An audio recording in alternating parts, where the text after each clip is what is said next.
आज हम पढ़ रहे हैं अपना सामाजिक विज्ञान का क्लास 6 का लेसन नंबर 1। आइए प्यारे बच्चों शुरू करते हैं, जिसका नाम है पृथ्वी तथा सौरमंडल।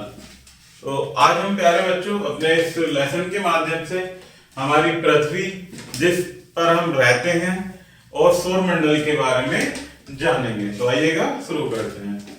जब आप रात में आकाश में देखते हैं तब आपको असंख्य तारे अर्थात अनगिनत तारे चमकते हुए नक्षत्र दिखाई देते हैं।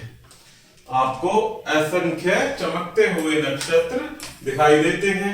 ये आकाशीय नक्षत्र या दिव्य समुदाय कहलाते हैं। जो रात में आकाश में चमकते हैं इन्हें क्या कहते हैं प्यारे बच्चों?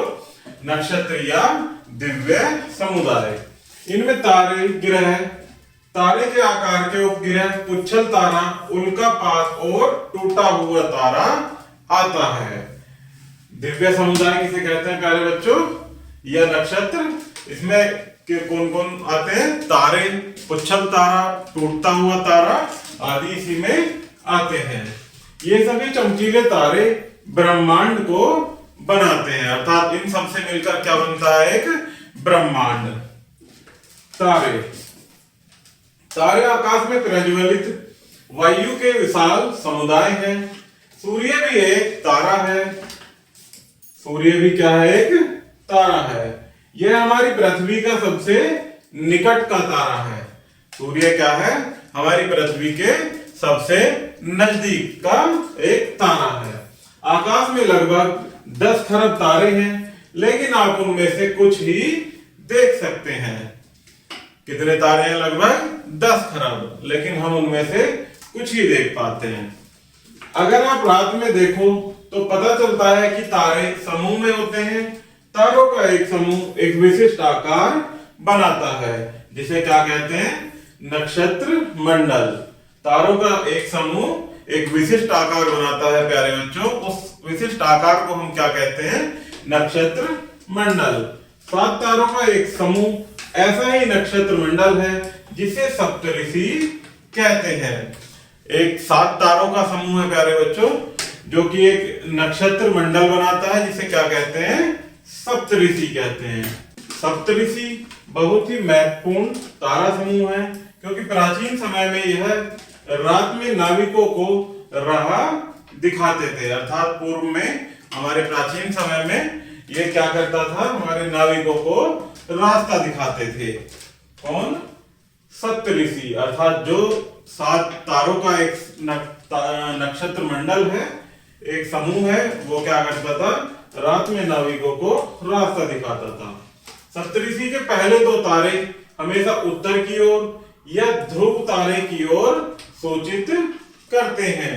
जब उत्तर दिशा निश्चित होती तो अन्य 3 दिशाएं जैसे दक्षिण, पूर्व और पश्चिम को जानना आसान हो जाता था। अर्थात आप सामान्य रूप से भी समझ सकते हैं प्यारे बच्चों, जब हमें एक बार ये पता चल जाए कि ये कौन सी दिशा है, पूर्व, पश्चिम, उत्तर और दक्षिण, तो हमें अगर यदि एक भी दिशा पता चल जाती है तो उससे हम क्या पता लगा सकते हैं? अपनी अन्य तीनों दिशाओं को। आगे देखते हैं प्यारे बच्चों, आकाशगंगा। तारों का समूह एक असंख्य अर्थात अनगिनत तारों का एक समूह क्या कहलाता है प्यारे बच्चों? आकाशगंगा। ब्रह्मांड में 10 खरब आकाशगंगा है।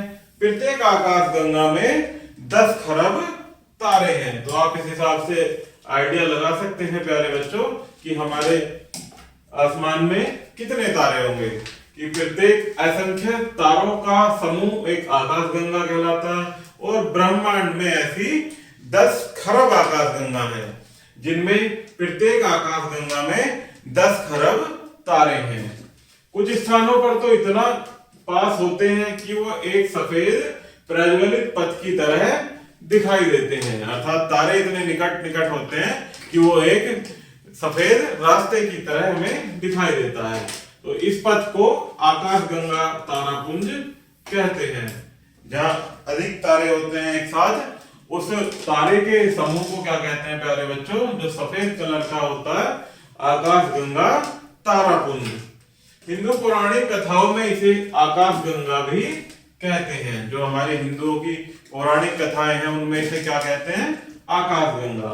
हमारा सूर्य इस आकाशगंगा तारापुंज का एक सदस्य है। जो ये आकाशगंगा है इसका ही एक सदस्य कौन है, सूर्य है। तारे हमसे इतनी दूर हैं कि हम पृथ्वी से उसकी दूरी को किलोमीटर में नहीं बता सकते। हम इस दूरी को प्रकाश वर्ष में बता सकते हैं। प्रकाश एक सेकंड में करीब 3 लाख किलोमीटर की दूरी तय करता है। तो आप अंदाजा लगा सकते हैं प्यारे बच्चों कि प्रकाश एक सेकंड में कितनी दूर चलता है, 3 लाख किलोमीटर।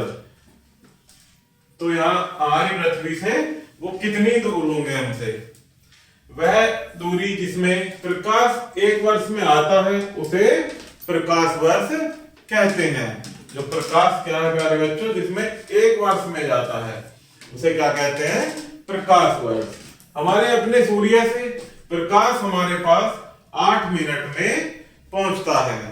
पृथ्वी पर इतनी दूरी होने के कारण पृथ्वी से सूर्य की, प्यारे बच्चों, सूर्य हमारे पास कितने समय में पहुंचता है, 8 मिनट में। आगे देखते हैं सौरमंडल। सौरमंडल का अर्थ सूर्य का परिवार और 8 ग्रह जो सूर्य के चारों ओर चक्कर लगाते हैं। सौरमंडल का अर्थ क्या है बच्चों, सूर्य का परिवार और 8 ग्रह जो सूर्य के चारों ओर चक्कर लगाते हैं। जिनमें कौन कौन से ग्रह हैं, बुध, शुक्र, पृथ्वी, मंगल, बृहस्पति, शनि, अरुण, वरुण और ये 8 ग्रह हैं जो सूर्य के चारों ओर चक्कर लगाते हैं। सूर्य और ग्रहों के अतिरिक्त सौरमंडल में कुछ चमकीले नक्षत्र भी हैं। इस छोटे नक्षत्रों को क्या कहते हैं, उपग्रह कहते हैं। उपग्रह उसी पथ पर ग्रह के चारों ओर परिक्रमा लगाते हैं जिस पर ग्रह सूर्य के चारों ओर परिक्रमा लगाते हैं। हमारी पृथ्वी का केवल एक उपग्रह है जिसे हम चंद्रमा कहते हैं। पृथ्वी का एकमात्र उपग्रह है चंद्रमा। आगे देखते हैं सूर्य। सूर्य सौरमंडल के परिवार का प्रधान है। सभी ग्रह और उपग्रह आदि सूर्य के चारों ओर परिक्रमा लगाते हैं। सभी ग्रह और उपग्रह क्या करते हैं प्यारे बच्चों, सूर्य के चारों ओर परिक्रमा लगाते हैं। इसलिए सौरमंडल का केंद्र है। सूर्य क्या है, सौरमंडल का केंद्र है। सूर्य बहुत अधिक गर्म गैसों से बना है। यह काफी मात्रा में गर्मी और प्रकाश देता है। सूर्य किससे मिलकर बना है, काफी अत्यधिक गर्म गैसों से बना है, जिस कारण यह अत्यधिक गर्मी और प्रकाश देता है। जो सौरमंडल में सभी शक्तियों का स्रोत है। पृथ्वी पर जीवन केवल इसी के कारण संभव है क्योंकि हम सूर्य से ऊर्जा प्राप्त करते हैं, जिस कारण ही पृथ्वी पर जीवन संभव है। आगे बढ़ते हैं प्यारे बच्चों ग्रहों के बारे में। आप पहले पढ़ चुके हैं कि हमारे सौरमंडल में 8 ग्रह हैं।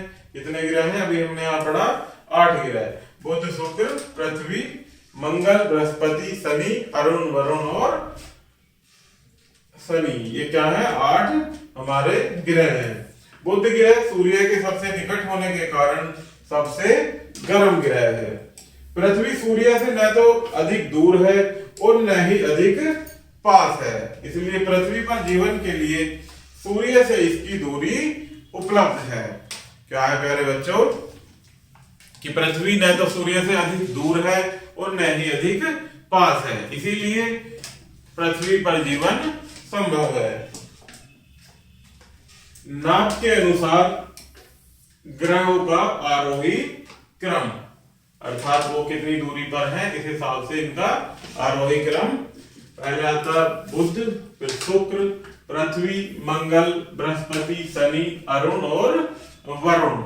इसका अर्थ है कि हमारे सौरमंडल में सबसे बड़ा ग्रह बृहस्पति है। सबसे बड़ा ग्रह कौन सा प्यारे बच्चों, बृहस्पति, और सबसे छोटा बुध।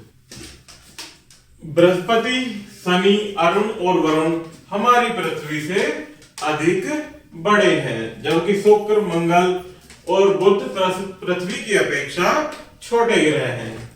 ग्रह सूर्य के चारों ओर एक निश्चित पथ पर घूमते हैं, जिसे ग्रह पथ कहते हैं। सूर्य जो एक निश्चित पथ पर घूमते हैं, सूर्य के चारों ओर ग्रह, उसे क्या कहते हैं? उस पथ को प्यारे बच्चों ग्रह पथ। ये अपनी धुरी पर भी घूमते हैं। सभी ग्रह सूर्य के चारों ओर परिक्रमा लगाने में अलग अलग समय लेते हैं। सूर्य से उनकी दूरी के अनुसार ग्रहों को निम्नलिखित तालिका में दर्शाया गया है। तो तालिका के अनुसार देखेंगे प्यारे बच्चों, ये ग्रहों का नाम, ये सूर्य से दूरी जो कि अरब किलोमीटर में है, और सूर्य के चारों ओर एक चक्कर लगाने का समय। तो पहला है बुध ग्रह, इसकी सूर्य से दूरी कितनी है? 58 अरब किलोमीटर। ये सूर्य का एक चक्कर लगाने में कितना समय लेता है? 88 दिन। इसी प्रकार से शुक्र 108 अरब किलोमीटर दूर है और ये 224 दिन लेता है। पृथ्वी सूर्य से 150 अरब किलोमीटर दूरी पर है और ये सूर्य का एक चक्कर लगाने में कितना समय लेती है? 365 से ही 1/4 दिन। इसी प्रकार से मंगल ग्रह है जो कि 228 अरब किलोमीटर दूर है और 687 दिन लेता है। बृहस्पति 770 अरब किलोमीटर और 11.25 वर्ष में सूर्य का चक्कर लगाता है। शनि 1387 जो कि 29 वर्ष लेता है लगभग। इसी प्रकार से अरुण 2808 अरब किलोमीटर दूर है जो कि 84 वर्ष में चक्कर लगाता है। वरुण 4497 अरब किलोमीटर दूर है और 164.25 वर्ष में है सूर्य का एक चक्कर लगा पाता है। आगे देखते हैं प्यारे बच्चों उपग्रह। उपग्रह या चंद्रमा वो चमकीला नक्षत्र है जो ग्रह के चारों ओर चलता है। ग्रहों की तरह उपग्रह का भी अपना प्रकाश और गर्मी नहीं होती। ग्रहों की तरह ही उपग्रह का भी प्यारे बच्चों अपना ना ही तो कोई प्रकाश होता है और न ही कोई गर्मी होती है। सूर्य के परिवर्तन से चमकते हैं। सौरमंडल में बुध और शुक्र के अतिरिक्त सभी ग्रहों के उपग्रह हैं। केवल किसके नहीं है? बुध और शुक्र के उपग्रह नहीं है, बाकी सभी ग्रहों के अपने उपग्रह हैं। इसके बाद देखते हैं प्यारे बच्चों मीन तारा। ग्रह, उपग्रह और सितारों से अलग वहां असंख्य छोटे नक्षत्र हैं। क्या है? असंख्य अर्थात अधिक मात्रा में नक्षत्र हैं जो सूर्य के चारों ओर परिक्रमा लगाते हैं। इन नक्षत्रों को ही क्या कहते हैं प्यारे बच्चों? मीन तारे कहते हैं। ये मंगल और बृहस्पति के ग्रहपथ के बीच में पाए जाते हैं। सबसे बड़ा मीन तारा सेरस है। आप इसको याद रखेंगे प्यारे बच्चों कि सबसे बड़ा मीन तारा कौन सा है? सेरस। वैज्ञानिकों का विचार है कि ये मीन तारे एक ग्रह के हिस्से हैं जो कई वर्ष पीछे हैं। क्या है ये? एक ग्रह के हिस्से हैं जो कई वर्ष पीछे हैं। उल्कापात और टूटा हुआ तारा। आपने देखा होगा प्यारे बच्चों, कई बार जब हम रात को आसमान में देखते हैं तो एक तारा टूटता है और वो नीचे गिरता है। तो पुराने प्राचीन समय में आपने सुना भी होगा अपनी बड़े बुजुर्गों से, दादी से, दादाजी से, कि टूटते हुए तारे के सामने आप अपनी विश मांगते हो। तो ये वही टूटा हुआ तारा है जिसके बारे में हम पढ़ेंगे। उल्कापात ठोस पिंड के छोटे टुकड़े हैं। क्या है? जो एक ठोस पिंड होता है उसके छोटे टुकड़े हैं जो अंतरिक्ष में इधर उधर सूर्य के चारों ओर परिक्रमा लगाते हैं। कई बार वे तेज गति से पृथ्वी के वायुमंडल में प्रवेश कर जाते हैं। तब उन्हें ऐसा लगता है प्यारे बच्चों कि तारा टूट गया है, जब वो तेज गति से टूटकर वायुमंडल में प्रवेश करते हैं। वे रगड़ से गर्म हो जाते हैं और जलने लगते हैं। इसी कारण से कई बार उल्कापात को शूटिंग स्टार भी कहा जाता है। क्या कहा जाता है उल्कापिंड को? उल्कापात को शूटिंग स्टार। अधिकतर वे आकाश में जलते हैं और धूल व गैस के पथ में अदृश्य हो जाते हैं जो कि हमें दिखाई नहीं देते। कई बार ये पृथ्वी पर भी गिरते हैं और हमें यहाँ वहां लोहे और पत्थर के छोटे टुकड़े बिखरे हुए मिलते हैं। उल्कापात के ये भाग टूटे हुए तारे कहलाते हैं। क्या कहलाते हैं? उल्कापात के ये भाग टूटे हुए तारे, जिन्हें हमें कुछ संग्रहालयों में भी देख सकते हैं। इन टूटे हुए तारों को कहां देख सकते हैं? कुछ संग्रहालयों में। आगे देखते हैं प्यारे बच्चों, पुच्छल तारा। ये लंबी पूंछ के साथ आकाश में सुंदर चमकते हुए नक्षत्र की तरह दिखते हैं। ये भी सूर्य के चारों ओर परिक्रमा करते हैं, लेकिन ये लंबे विस्तृत ग्रहपथ का अनुसरण करते हैं। लंबा ग्रहपथ होने के कारण ये लंबे अंतराल के बाद ही दिखाई देते हैं, जिससे प्रसिद्ध पुच्छल तारा हैले का पुच्छल तारा है, जो प्रत्येक 76 वर्ष के बाद दिखाई देता है। आखिरी बार यह 1986 में दिखाई दिया था। आगे बढ़ते हैं पृथ्वी के बारे में। पृथ्वी सूर्य के सबसे निकट का तीसरा ग्रह है। कौन सा ग्रह है? तीसरा ग्रह। नाप के आधार पर यह 5वां बड़ा ग्रह है। यह अपने ध्रुव पर थोड़ा सा टेढ़ा है। जब हम ग्लोब पर देखते हैं प्यारे बच्चों, इससे पहले क्लास के उस वीडियो में हमने बताया था कि जब ग्लोब क्या होता है? पृथ्वी का एक समरूप अर्थात पृथ्वी का मॉडल। जब हम उसे देखते हैं तो वो कैसा नजर आता है? हल्का सा तिरछा नजर आता है। इसीलिए यहाँ कहा गया है कि पृथ्वी अपने ध्रुव पर थोड़ा सा टेढ़ा है अर्थात झुका हुआ है। यह इसलिए है क्योंकि इसका आकार जियार्ड की तरह है। किसकी तरह? जियार्ड की तरह। जियार्ड का अर्थ है पृथ्वी का आकार। क्या है जियार्ड का अर्थ? पृथ्वी का आकार। जीवन के लिए अनुकूल परिस्थितियां केवल पृथ्वी पर ही पाई जाती हैं, अर्थात जीवन जीने के लिए जो हमारी सामान्य आवश्यकताएं को पूरी करने के लिए जल, वायु, खनिज पदार्थ, भोजन, ये सब कहां पर उपस्थित है प्यारे बच्चों? पृथ्वी पर ही उपस्थित है। इसलिए यहाँ केवल पृथ्वी पर ही एकमात्र जीवन पाया जाता है। पृथ्वी न तो ज्यादा ठंडी है और न ही ज्यादा गर्म है। पृथ्वी पर पानी और वायु है, जो जीवन के लिए अत्यंत आवश्यक है। इन्हीं कारणों से पृथ्वी सौरमंडल में अनूठा ग्रह है। जब इस पर जीवन जीने के लिए प्यारे बच्चों सारी हमें आवश्यक चीजें प्राप्त होती हैं, इसीलिए क्या है? यह सौरमंडल का एक अनूठा ग्रह है। पृथ्वी पर पानी की अधिकता के कारण इसे नीला ग्रह भी कहा जाता है। इसलिए कहा जाता है क्योंकि पृथ्वी पर प्यारे बच्चों लगभग 71% के आसपास जल ही जल है, इसीलिए इसे क्या कहा जाता है? नीला ग्रह। आगे बढ़ते हैं प्यारे बच्चों चंद्रमा के बारे में। पृथ्वी का केवल एक उपग्रह है, जो क्या है? चंद्रमा। चंद्रमा क्या है? पृथ्वी का एकमात्र उपग्रह। इसका व्यास पृथ्वी का 1/4 है। यह बहुत बड़ा दिखाई देता है क्योंकि यह सभी आकाशीय नक्षत्रों की अपेक्षा हमारे ग्रह के सबसे निकट है। यह हमारी पृथ्वी से 3,84,000 किलोमीटर दूर है। चंद्रमा पृथ्वी के चारों ओर लगभग 27 दिनों में एक परिक्रमा पूरी करता है। यह पूरी एक परिक्रमा लगाने में समान समय लेता है, अर्थात एक ही समय में यह उसकी पृथ्वी की परिक्रमा लगाता है। परिणाम स्वरूप चंद्रमा का केवल एक ओर का भाग ही हमें पृथ्वी से दिखाई देता है। वो चक्कर लगाता है 27 दिनों में लगभग। इसीलिए प्यारे बच्चों जब हम नीचे से पृथ्वी से चंद्रमा को आसमान में देखते हैं तो हमें उसका केवल सामने का भाग ही दिखाई देता है। चंद्रमा पर जीवन के लिए अनुकूल परिस्थितियां नहीं है। इस पर ना तो जल है और ना ही वायु है।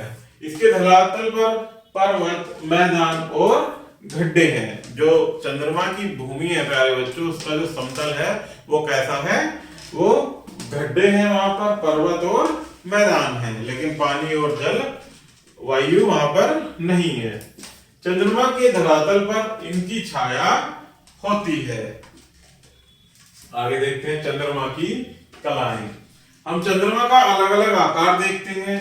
जब यह नया चांद होता है तब हम इसे बिल्कुल नहीं देख सकते। एक नया चांद तब होता है जब चंद्रमा पृथ्वी और सूर्य के बीच होता है। नया चांद कब दिखाई देता है?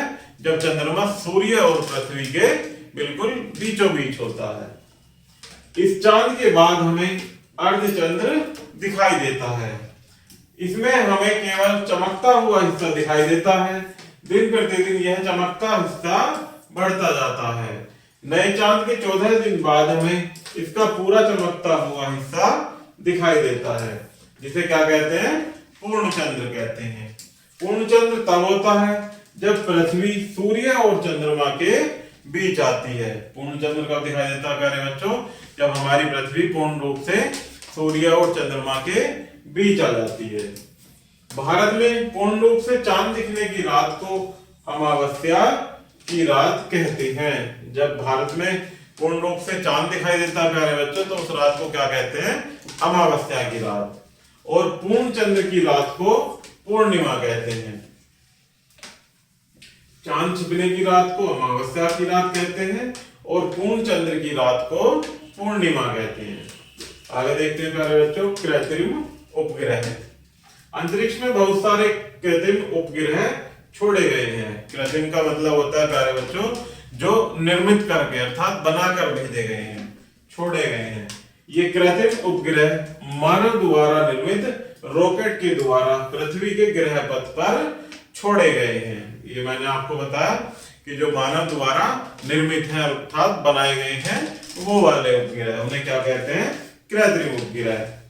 कृत्रिम उपग्रह दूरगामी यंत्र, मौसम जानकारी, दूरदर्शन, भूकंप की चेतावनी और डाटा एकत्रित करने में बहुत ही उपयोगी साबित हुए हैं। कैसे साबित हुए हैं? बहुत ही उपयोगी। इसमें कुछ मुख्य बिंदु दिए गए हैं प्यारे बच्चों, जिन्हें हम और आप मिलकर साथ में पढ़ेंगे और आप इनको याद भी करेंगे। तो आइएगा इसमें देखते हैं। पहला है कि तारे, ग्रह, उपग्रह, मीन तारे, उल्कापात और पुच्छल तारों को नक्षत्र या दिव्य समुदाय कहा जाता है। नेक्स्ट है तारों में अपनी गर्मी और प्रकाश होता है। सूर्य भी एक तारा है। ग्रह वह नक्षत्र है जो सूर्य से गर्मी और प्रकाश लेते हैं। ये सूर्य के चारों ओर परिक्रमा लगाते हैं। नेक्स्ट है हमारा सौरमंडल सूर्य और 8 ग्रहों से बनता है जो इसके चारों ओर चक्कर लगाते हैं। हमारा सौरमंडल किससे मिलकर बनता है प्यारे बच्चों? सूर्य और 8 ग्रहों से मिलकर, जो कि इसके चारों ओर चक्कर लगाते हैं। नेक्स्ट उपग्रह वह नक्षत्र है जो ग्रहों के चारों ओर चक्कर लगाते हैं। पृथ्वी का उपग्रह चंद्रमा है। बहुत से कृत्रिम उपग्रह अंतरिक्ष में भी उतारे गए हैं जो दूरसंचार और मौसम की जानकारी में बहुत उपयोगी हैं। तो प्यारे बच्चों इस प्रकार से हमारा ये लेसन यहीं समाप्त होता है। आशा करता हूं कि आपको यह वीडियो जरूर पसंद आई होगी। धन्यवाद।